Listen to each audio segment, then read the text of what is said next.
একটি ঘড়ি যা কেবল সময় দেখায় না, ইতিহাসও বলে।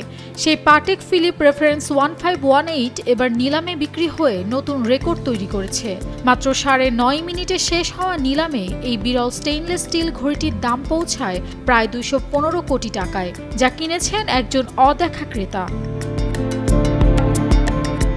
টানা তৃতীয়বার অর্জন করেছে দেশের সেরা সুপার ব্র্যান্ড স্বীকৃতি বসুন্ধরা টিস্যু। 1941 সালে বাজারে আসা রেফারেন্স 1518 ছিল বিশ্বের প্রথম সিরিয়ালি উৎপাদিত পারপেচুয়াল ক্যালেন্ডার ক্রোনোগ্রাফ ঘড়ি, যা ঘড়ি নির্মাণের ইতিহাসে মাইলফলক স্থাপন করেছিল।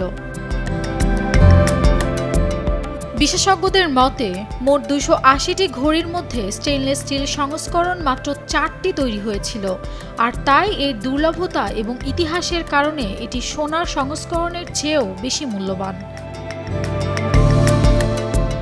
2 দিনের নিলামে মোট 207টি ঘড়ি বিক্রি হয়ে 66.8 মিলিয়ন সুইস ফ্র্যাঙ্ক আয় হয়েছে, যা ঘড়ি নিলামের সর্বোচ্চ বিক্রির রেকর্ড। এছাড়াও এই নিলামে অংশ নিয়েছেন বিশ্বের 72টি দেশের 1886 জন নিবন্ধিত দরদাতা। 2016 সালে একই ঘড়ি 11 মিলিয়ন সুইস ফ্র্যাঙ্ক, যা 168 কোটি টাকার সমমান দামে বিক্রি হয়েছিল। এবার নিলামে বিক্রি হওয়া রেফারেন্স 1518 আবার প্রমাণ করল এটি কেবল সময় মাপার যন্ত্র নয়, ইতিহাসের এক কিংবদন্তিও বটে।